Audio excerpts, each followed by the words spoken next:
تعالى اوريكم ازاي تعملوا احلى كشري مصري في البيت على اصول اصوله وطعمه ايه في الجون، وحاجة نظيفة ومضمونة ومعمولة في البيت. ومش بس كده، لا، هعمله لكم بالدقة بالوصفة الاصلية بتاعتها وبالشطة وبالصلصة كمان، وطعمه ايه في الجون.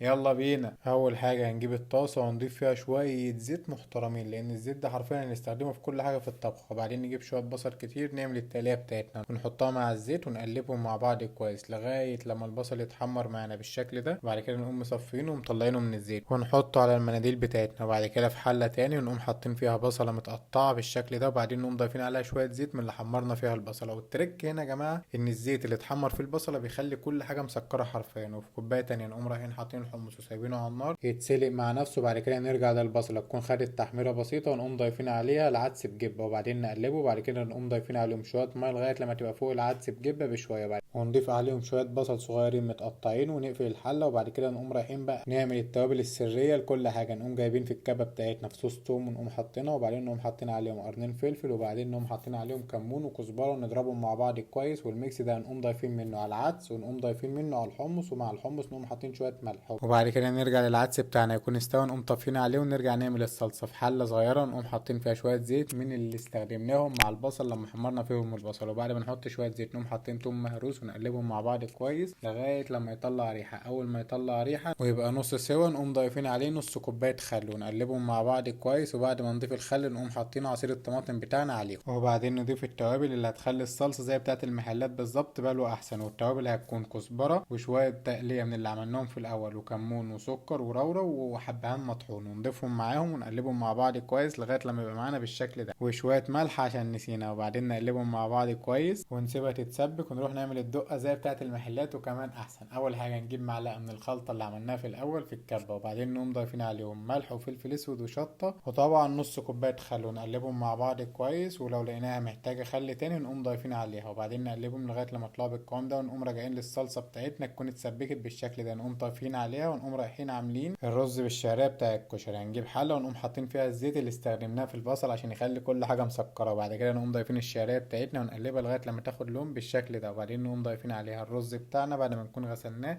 ونقلبهم مع بعض كويس. ونقوم ضايفين شوية ملح ونديهم تقليبه. وبعد كده نقوم حاطين عليها ايه بقى التركاية، شوية من مية العدس اللي سلقناه فيهم عشان تنقل الطعم في حتة تاسعة تماما.